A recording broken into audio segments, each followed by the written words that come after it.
Bonjour, je m'appelle Madame Allegra et je suis une enseignante ici à l'école Arc-en-Ciel en deuxième année. Notre école fait partie du programme d'immersion français qui est situé à Winnipeg et notre adresse est 200 rue Bonheur. Pour commencer, j'aimerais vous expliquer comment exactement je vais faire les évaluations au cours de l'année. Il y a 3 façons que je vais évaluer. La première sera formative, aussi connue comme l'évaluation de l'apprentissage. Cette évaluation, je ferai tout au long de l'apprentissage. Donc, par exemple, en sciences humaines, lorsque nous explorons la carte du Canada, je vais les questionner au début pour savoir ce qu'ils connaissent déjà. C'est possible que les élèves aient déjà des connaissances antérieures avec certains concepts. Je vais ajuster mes leçons au rythme des élèves. Durant mes leçons, je vais observer et questionner pour voir s'ils comprennent les concepts. Par exemple, s'ils peuvent identifier la différence entre une province et un pays. Finalement, à la fin de la leçon, je vais les questionner pour voir ce qu'ils ont pu maîtriser. Par exemple, les demander de me montrer avec leurs doigts où est le Manitoba sur une carte du Canada. Mes questions et mes observations sont une façon que je vais évaluer les élèves de façon formative et comment ajuster mes leçons aux besoins des élèves. La deuxième façon que j'évaluerai sera de façon formatrice, qui est aussi connue comme l'évaluation en tant qu'apprentissage. Les évaluations formatrices sont en autre mot des auto-évaluations. Donc, l'élève pense de façon critique à son apprentissage et les connaissances qui manquent pour atteindre les critères de réussite. Les critères de réussite sont établis ensemble avec les élèves et moi pour qu'ils puissent comprendre ce qui est attendu quand ça vient au but de nos leçons. Donc, par exemple, pour une classe de français, en classe, nous discutons de c'est quoi nos critères de réussite pour écrire un texte. En groupe, nous discutons et les élèves déterminent qu'il doit toujours avoir un point à la fin d'une phrase. Donc, en groupe, nous avons décidé qu'un de nos critères de réussite est « Je peux mettre un point à la fin d'une phrase ». Un exemple de l'évaluation formatrice serait que j'enseigne un nouveau concept en sciences de la nature. Le critère de réussite est d'être capable de savoir les sources d'origine des aliments qu'on mange et d'être capable de classifier avec leurs sources d'origine. Donc, à la fin de la leçon, je donnerai un papier qui dit « Je suis capable de savoir où mes aliments proviennent de » et « Je suis capable de classifier mes aliments avec leurs sources d'origine ». Les élèves vont soit marquer « oui » ou « non » sur un papier.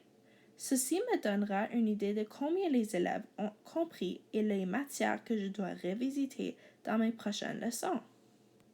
L'auto-évaluation est faite tout au long de l'apprentissage, donc je vais assurer qu'ils ont aussi des journaux d'auto-évaluation pour qu'ils puissent réfléchir à leur apprentissage et comment ils apprennent. Je comprends que l'auto-évaluation est quelque chose que je dois enseigner pour être capable de l'utiliser correctement et j'ai planifié de pratiquer continuellement. La dernière façon que j'évaluerai sera de façon sommative. Cette évaluation est faite à la fin d'une unité ou d'un concept. Ce type d'évaluation se fera seulement une fois que nous avons vu le matériel requis pour mieux comprendre le concept ou l'unité. Cette évaluation se fera aussi une fois que je connais vos enfants et puisse déterminer où ils sont rendus dans leur apprentissage. Donc, si nous étudions les sciences naturelles et nous apprenons au sujet de la croissance et les changements des animaux, ceci sera seulement fait lorsque nous avons vu tous les concepts pour mieux comprendre le sujet. Et un exemple d'une évaluation sommative sera que j'évalue un diorama d'un animal qu'ils ont choisi et un livret qu'ils ont écrit au sujet de l'animal à travers de plusieurs leçons. J'évalue pour mieux comprendre que votre enfant a compris et pour que je puisse adapter mes leçons pour mes élèves. Je veux personnaliser chacune de mes leçons pour qu'ils aident au succès de vos enfants. Pour aider avec le succès, je vais assurer de varier les méthodes d'évaluation, mais aussi de varier ce que j'évalue. Je vais utiliser la triangulation des données comme stratégie pour mieux varier les évaluations. La première preuve est les observations. Donc, je vais prendre note de ce que les élèves font et ce qui est leur force et ce qui doit améliorer.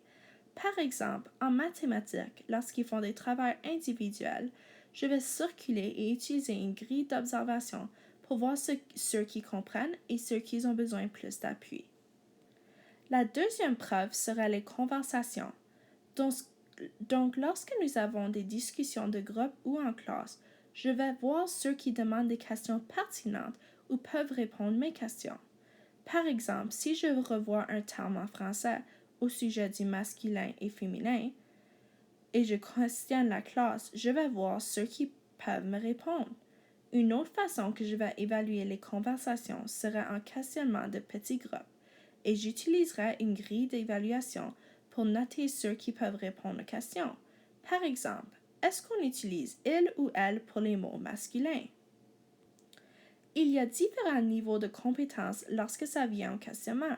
Je vais assurer de varier mes questions pour qu'ils touchent au niveau plus élevé des compétences lorsque ça vient au questionnement. Par exemple, si les élèves font un projet de recherche au sujet de la croissance chez les animaux, je vais les demander de questionner leur travail. Donc, un exemple que je demanderais serait: pourquoi penses-tu que les zèbres mangent des herbes, mais les lions mangent des autres animaux? Ceci va assurer que les élèves se posent à penser de façon critique à leur apprentissage. Finalement, la troisième preuve sera des produits. Donc, je vais varier les produits en assurant qu'ils sont faits également à l'oral, à l'écrit et visuellement. Je veux que chaque élève ait la chance de montrer leur force. Par exemple, lorsque nous apprenons au sujet des cartes du Canada et Manitoba, les élèves auront la chance de faire une vidéo où ils peuvent parler des points cardinaux et où est situé le Manitoba sur la carte du Canada. Même que c'est fait à l'oral, ceci est quand même un produit. La triangulation des données est utilisée comme stratégie avec l'évaluation sommative, formative et formatrice. C'est une façon que les élèves puissent avoir une chance de démontrer leur force, que ce soit fait à l'oral, à l'écrit ou de façon physique.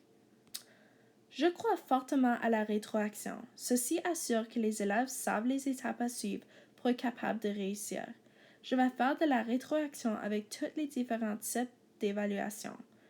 Donc, si les élèves pour la classe de français doivent faire une pièce de théâtre, je vais les parler de ce qu'ils peuvent améliorer pour la prochaine fois et ce qui a bien fonctionné cette fois. Ceci est basé sur les critères de réussite. Donc, avant de donner la rétroaction, les élèves vont savoir c'est quoi les critères pour cette évaluation. Je vais aussi les questionner sur comment ils auraient pu améliorer leur pièce. Peut-être ils pensent qu'ils auraient pu faire plus un effort à parler en français.